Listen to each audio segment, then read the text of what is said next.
Oh, hi there. I'm Ron Jeckett, and it's time for the DoDCast Postgame show for this 28th. Oh, I see someone moving behind me. 28th day of September 2017, following the Washington Nationals walk-off 5-4 win over the Pittsburgh Pirates.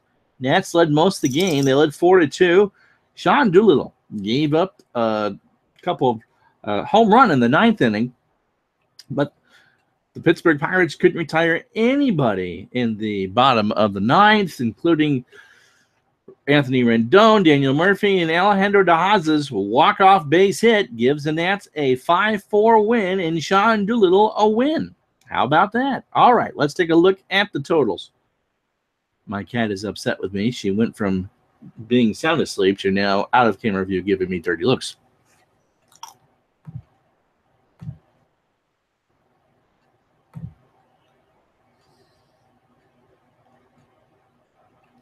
So the Nats go to 96-63 on the year.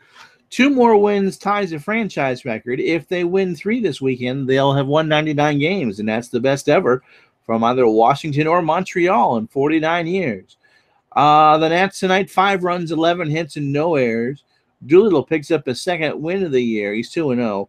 Hudson with a loss goes to 2-7. The Pirates held to 6 hits, 4 runs, 6 hits, and no errors. Really was a kind of a junior lineup for the Nats tonight. Wilmer Difo went 2 for 4. Victor Robles got a hit. Thought he also had his first stolen base, but he kind of went off the bag, left 5 runners on. If he makes a playoff roster, it's certainly for his speed and defense. I'm not sure if his bat is good enough, but he is hitting 261 in limited action this year. Howie Kendrick, not sure why he was yanked. He made a throw and hurt himself. But De Haza, 2 for 3 tonight.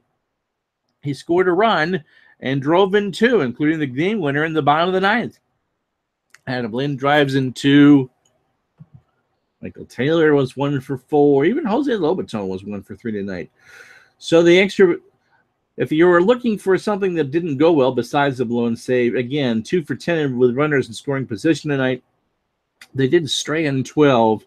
Only 3 extra base hits. Defoe's double off of Ivan Nova, who left the game early when he took a pitch off a hand. Ouch.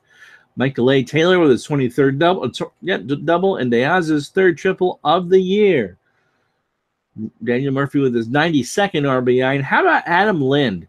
He didn't actually reach base tonight, but did drive in 2 for his 59th of the year.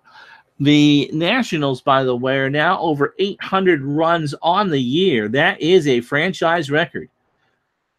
How about that? All right, so Edwin Jackson, 6 innings tonight.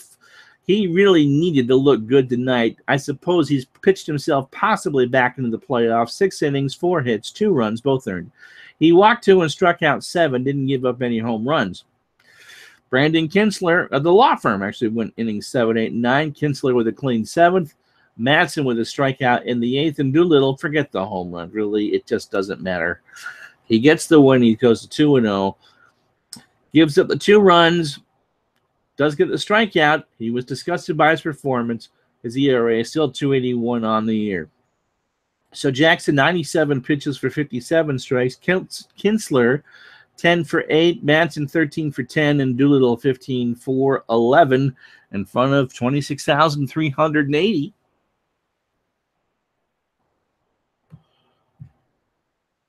At the park. Nowhere near it, that at the end.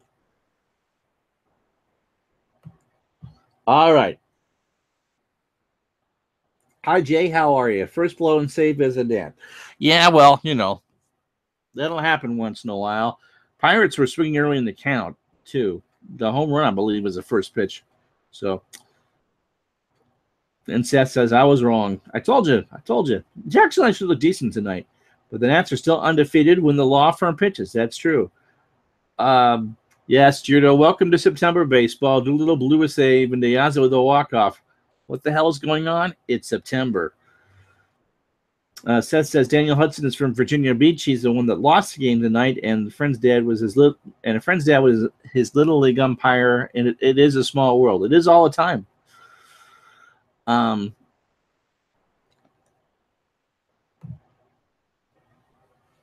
So, yeah. And Ricky says Melanson did blow his first save against Pittsburgh, too, last year, so no need to panic.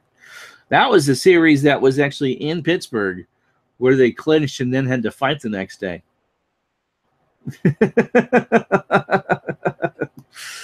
All right, so that's pretty much where we are. Overall, a pretty decent effort. Are you surprised that there was no Bryce Harper tonight? I would have thought they would have tried to pack as many at-bats into this week as they possibly could. I know it wasn't going to be a premier lineup tonight. Ryan Zimmerman did not play. And Adam Lind, again, just proving what just a steal he was. Your guys' thoughts on what they're going to do with Ejax in the playoffs now? He actually looked good for the 6 innings. Obviously, he wouldn't be a starter in the playoffs, but do you trust him to go a couple of innings if needed at this point? I wrote that last week that you didn't, but you know, I tend to be wrong an awful lot. Ricky says Dusty said he will play. Talking about Zimmerman here, I assume, or Harper. Harper felt sore after back-to-back days. He will play the rest of the weekend. It makes sense to have the night off. It was good to see Wilmer Defoe actually playing some games. He looks ready to go. De Aza coming in for Howie Kendrick. That was a big deal because they actually won the game with De Aza, and I just love watching Wilmer Defoe. Victor Robles, and I hope he makes the playoff roster. Glad to see that you're feeling better, Seth. Jay Lewis doesn't trust Ejax. I don't trust Rourke, but they'll play him. Yeah, Rourke will be fine. Seth has Ejax in his pen. I wasn't sure what they would do before.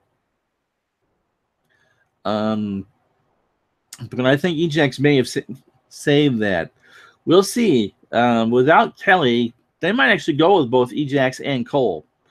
Judo says, from our friend Alex on Twitter, there's something to be said about blowing the lead, containing a meltdown is a big deal.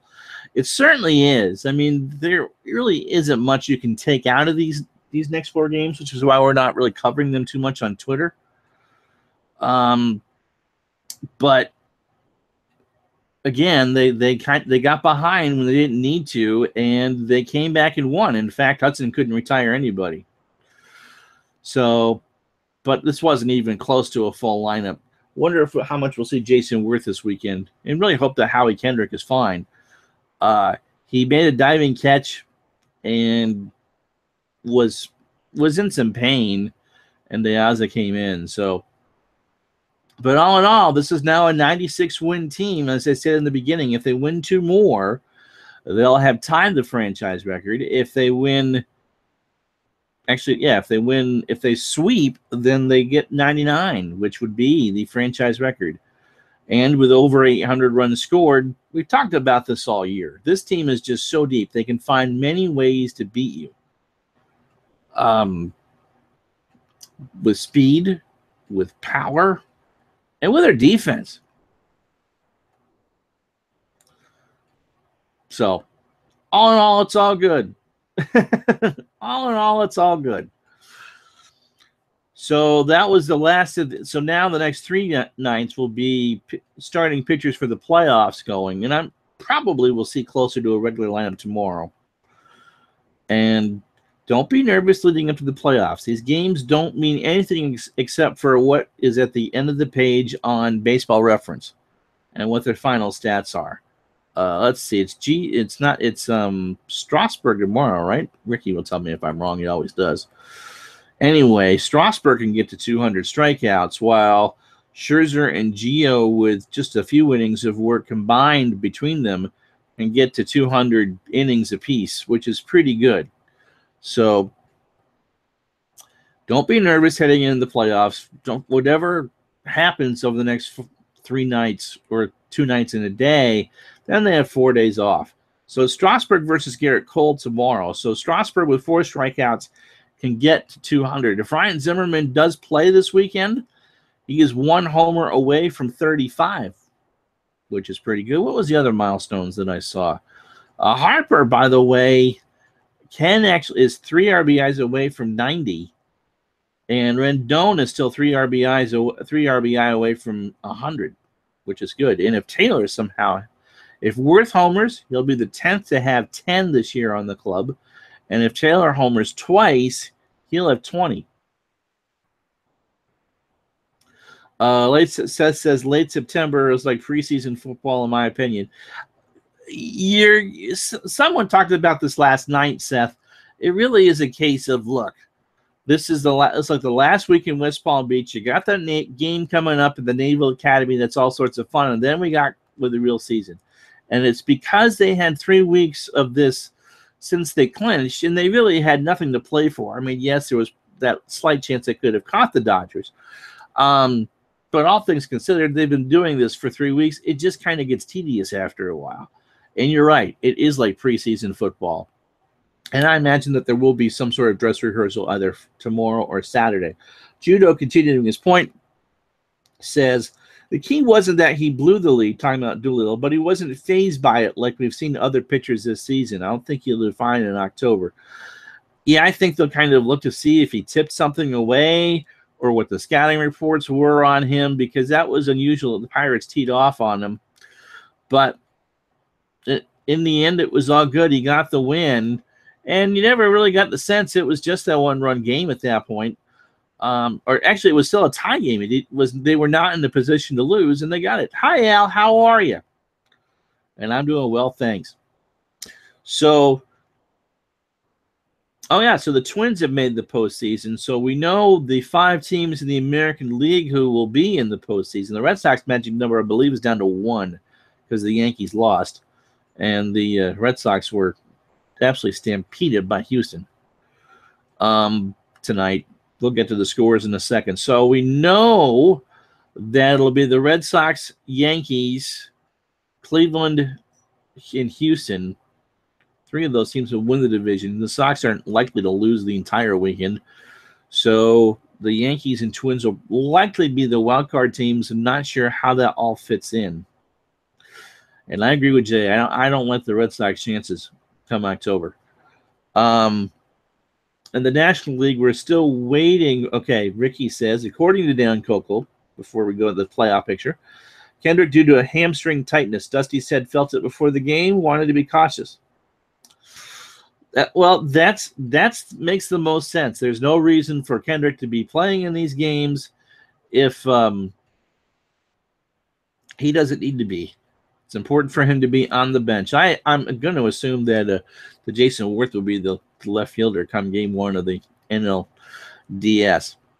In the National League, we're waiting for the Rockies to clinch, but we know at this point it's going to be the Nats and the Cubs Friday, we think at 5 o'clock on October 6th on TBS, with game 2 being Saturday. And the Dodgers will definitely play the winner of the National League wildcard game, which, unless some crazy things happen, will be the Diamondbacks and the Rockies. Well, definitely will be the Diamondbacks because they've clinched home field, but probably against the Rockies. Judo says that the Cubs is their best match, the Nats' best matchup, and I agree. And Ricky Keeler is right. Jake Arrieta will probably not pitch game 1. He will give it a go Sunday, but he's been hurt. I hope I have the picture right for that. So the Cubs are kind of a mess. They may end up having to throw John Lackey into a playoff game, which is I like the chances of that.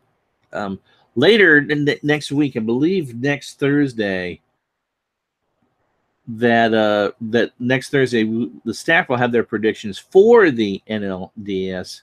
And so look for that there. We'll all take a shot at it, and you can say that we were right or we were wrong come next Thursday on District on Deck. All right, so let's go through the meaningful scores for you.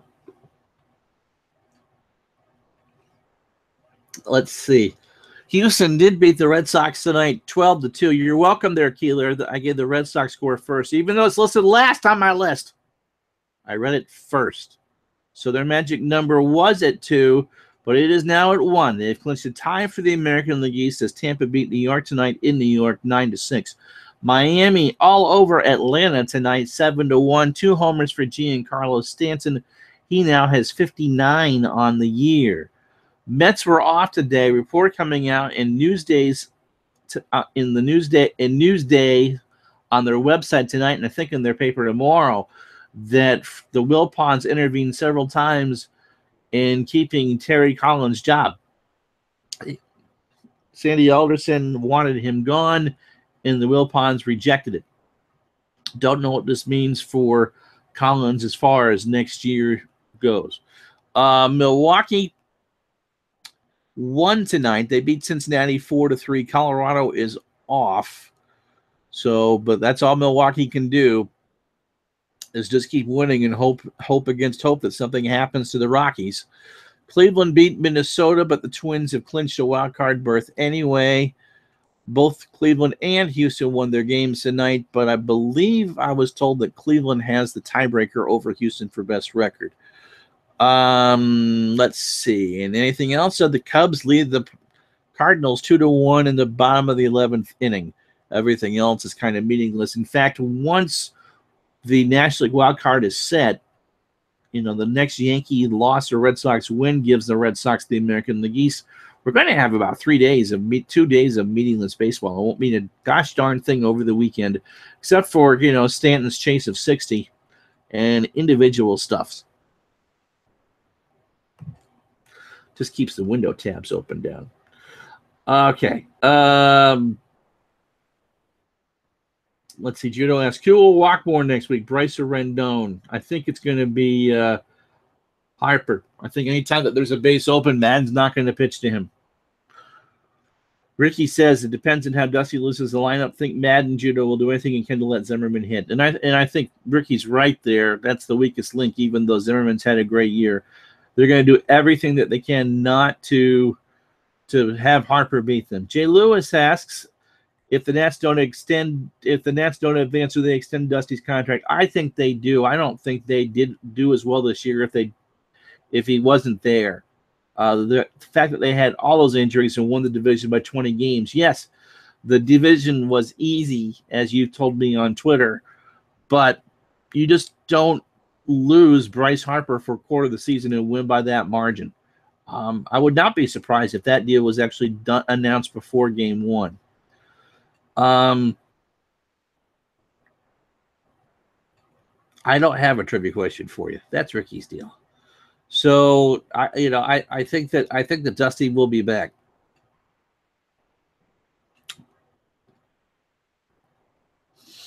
So let's see. Anything else? Anything else you guys want to ask about?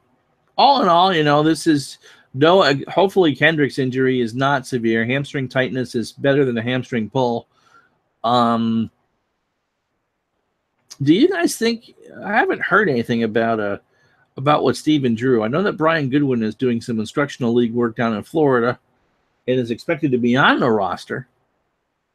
But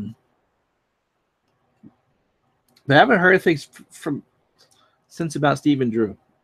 Judo says, bite your tongue, young man. Just bite your tongue at this. Bryce is going to be a Cub at 19 anyway. You might as well pitch to him. You know what? I think if the Nats win a World Series this year or next year, Judo covers himself and says it's satire, by the way. Yeah, right. I get that.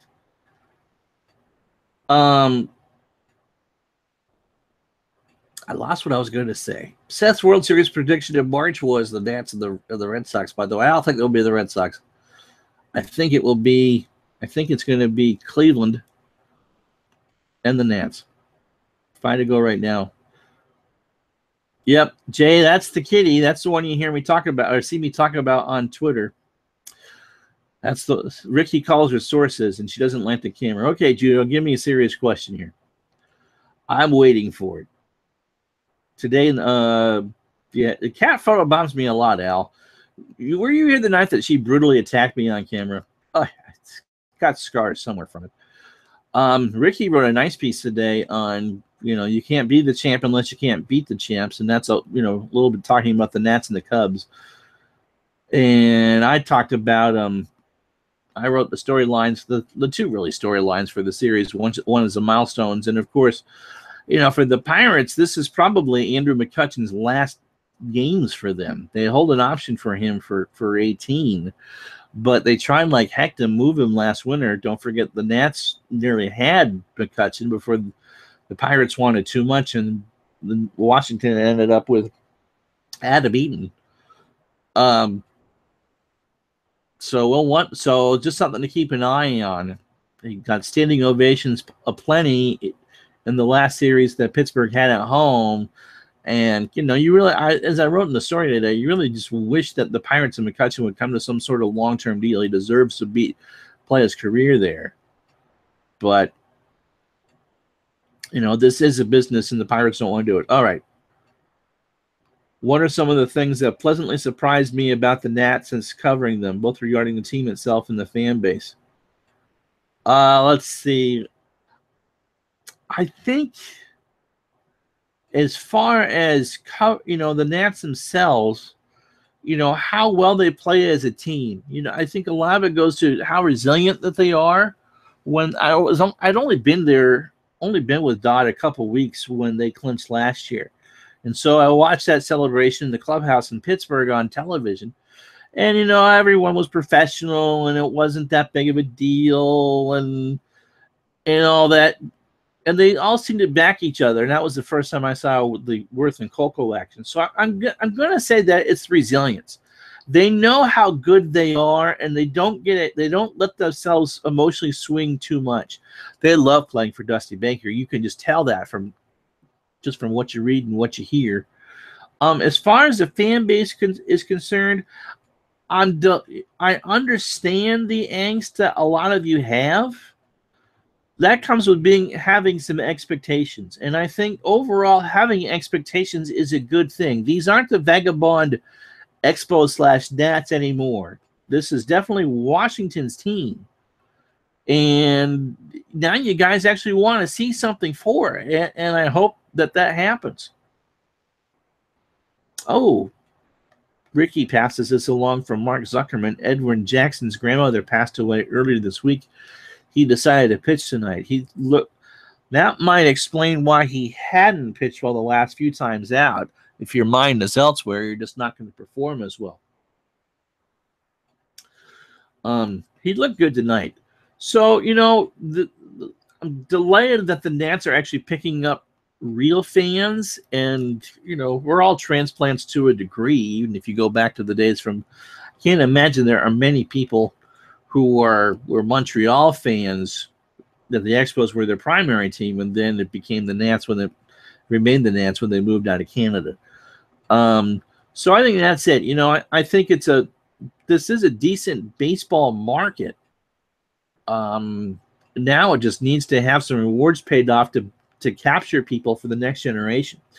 Judo says, the one thing I like about the fans in particular is they cheer returning talent. Absolutely. This is not a mean-spirited fan base whatsoever. Like the way they welcome back Denard Span. Phillies can't say the same. No. But did you see last night when Worth doffed his cap before his last at-bat as they're mooing him? Washington, you don't need me to tell you what their sports history is. I really think that these next 2 years have a chance to be something really special. This is the golden age of Washington baseball. You can go back to the old Senators and the Nats, now the Twins, or the Rangers. They've never had a run like this. The Senators won two American League pennants in a row back in the 20s, but that was really it. And yes, I agree, Worth is a classy guy. So this is it. To do this back-to-back years and 4 times in 6 years, I'd like to see them get something for it. When I did Paul Sullivan's Sully Baseball podcast the other day, he asked me what I thought would be an acceptable performance this year. And I said, and you can see if you guys can agree with me or not here, I think just advancing in the playoffs is enough for most people this year. I mean, if they make the World Series, that's great. But I think at that point you're playing with house money. But no, as far as the fan base is concerned, people like Seth and Drew who grew up with the Nats there as their team. It's growing roots. I've not been a Nats part. The last time I was in Washington, D.C., Seth, I don't think you were alive. The only stadium that was been there in DC was RFK, and you could watch Oriole games on WDCA. So that was that. They were long. They were not an expansion team in '90. They were not a serious expansion candidate for '93. I was down there in '95, and I don't think anyone was talking about them as an expansion candidate in '98. So there was no Nats Park. Didn't even go to RFK. Most of the time growing up, when I saw RFK, it was for Redskin games. And that place shook because the Redskins just have such a low following. Of course, my favorite DC baseball memory, guys, before taking this job, was the Cracker Jack Old Timers baseball game in '82, and that was the one. I don't think anyone in this chat was alive. Maybe Al when this happened, but Luke Appling, the Hall of Fame shortstop for the White Sox, took Warren Spahn deep for a home run. So that was fun. I think Luke hit like 18 in his career. Thanks, Al, for the love. So no, I think getting back to your question, Judo, I think the fans are smart, and because they have been good now for 5 or 6 years, and I continue to see them being good. Yeah, I haven't been 18 in a long time, Seth. I think this, like I said, Seth, Drew, some of the others have gotten hungry for good Nats baseball, and I think it's going to help them in the long term. Game didn't mean much tonight, and there were still close to 30,000 people there. So Judo says, I went to a game at RFK with my dad, too, against the Astros. Yeah, back when they were a National League team. So, okay, so yeah, Al's not that old either. I'm old. I'll be 46 in November. So I've been to, if you're wondering, park. Actually, went to see the Expos in Montreal. That park sucked. The Big O was terrible. World's worst pizza. Played in a thunderstorm. Roof was overhead, no air conditioning. So you had all the humidity from the thunderstorm, but no rain. They did beat the Cardinals, though. Judo says, if it was the second game I went to, and the manager was tossed, went to a Yankee game in 01 when Torrey got tossed. I went to Shea a couple times, including once in 1987. Had my eye nearly poked out by Mr. Met. True story. I went to Fenway on Old Timers Day in '89, my senior year of high school, which Seth can relate to. That was fun. Then they won. Oh, Al's older than I am. Not by much, Al. You're not much older than I am. Jay says, shameless plug for the DHCNL. I'd like to see it. I don't think we will see it, but I'd like to see it. Just because of people like Jason Worth. I think Worth is going to be a DH elsewhere. Al asks, what does everyone think of the rule changes with lack of contact with the catcher and sliding into second? I think because the players weigh more today and everyone's wearing equipment, I like the fact that the catcher can no longer block the plate. I know there's a lot of lore from the 70 All-Star game when Pete Rose barreled into Ray Fosse, and then Buster Posey and Carlos Santana with broken legs. There's just no reason for that kind of contact. These players are not protected, especially at second base. I like it. I don't want to see people get hurt. Richmond Braves games. Here's a story about the Richmond Braves. Here's another story of how old I am. Yeah, and Judo's right. CTE is a thing, and it just, you just hate to see people that you root for and care about get hurt. All right, Richmond Braves story. Back in '81, Al will remember this. They had the first really long baseball strike. It went 56 days, and that was the summer I turned 10, or the year I turned 10. And no baseball on Saturdays just really hurt. The Braves, instead of, because they had to fill the time with something, and you could only show Casablanca so many times, showed Richmond Brave games. And so we got to see a lot of International League games that summer. It was the only baseball out that was on television. It was an ingenious idea. um, to show the games. And so you saw the mini Red Sox and the Phillies and all that. So yeah, Al was on TBS, and yes, the strike did suck. So they might, so you got to see some of those players in the Braves, and of course in '82 they went out and started 13-0 and won the West. So you got to know those kids, because the Braves weren't very good in '81, along with Phil Niekro and Dale Murphy. And so yeah, this was they're the Giants AA team now. So yeah, the Richmond Braves were the AAA. So that was awesome. I remember lots of NBA stuff. I'm not a huge basketball fan. And thanks, Al. I love telling stories. Ricky's going to give me a bunch of grief when this is over. And Judo suggests that John Boyce released a pretty good episode of the '87 NFL strikes. They're called, go watch it. They're called the Flying Squirrels now. Yes, Al. Joe Torre was the manager of the Braves then. Do you see that Macon, speaking of the Braves, their new minor league name is going to be the Bacon? So they're going to be the Macon Bacon. Oh, okay. Makes sense that they're in Gwinnett for Richmond. So, yes, next year, the Macon Bacon kind of goes with what the New Orleans Baby Cakes and the Jacksonville Jumbo Shrimp and the Hartford Yard Goats and, God knows. I'm old.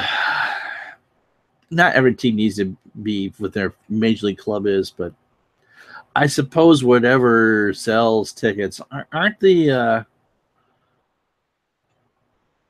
Diamond here in Richmond? Oh, sorry, Jason Richmond isn't very good, and it's older than I am at 35. Judo said that almost makes me not hate the Braves. Almost. Yeah, I'm not a huge Braves fan either. The Rumble Ponies. Who's the Rumble Ponies, Jay? I know that Staten Island wants to change their name from the Yankees. I think one of the names was the Pizza Rats or some ungodly thing like that. Imagine that. The voice of God, Bob Shepard, now batting for the Pizza Rats. Pizza Rats, number 2, Derek Jeter. Just doesn't make anything. The Binghamton Rumble Ponies. It's a big Norfolk Southern rail yard in Binghamton. Mets there. Right, the Rumble Ponies. Oy vey.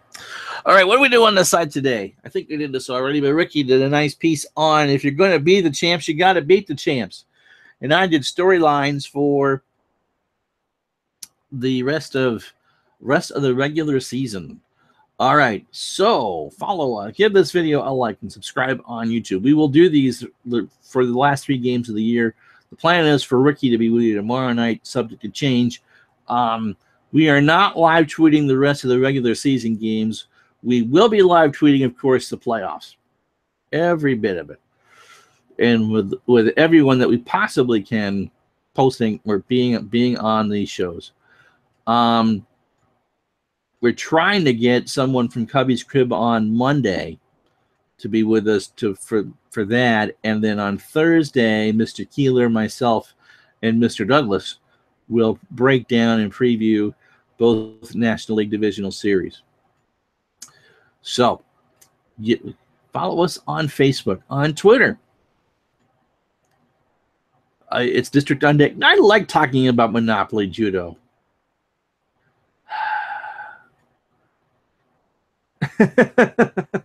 I like Monopoly. I like talking about that. I love it when conversations go off course. That's the whole reason of doing this, is to spend some time with you guys. And so the plan right now is Ricky tomorrow and Saturday, and I'll be with you for the game on Sunday. But all that is subject to change. So I think, what are we doing for tomorrow? Drew did a piece. I've already seen it, and I forgot what it was. And I'll have something for noon time tomorrow. So thanks a bunch for being with us tonight as we cross the 11 o'clock.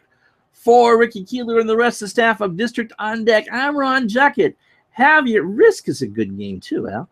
Have yourself a good night. We'll talk to you later or the next time. Good night.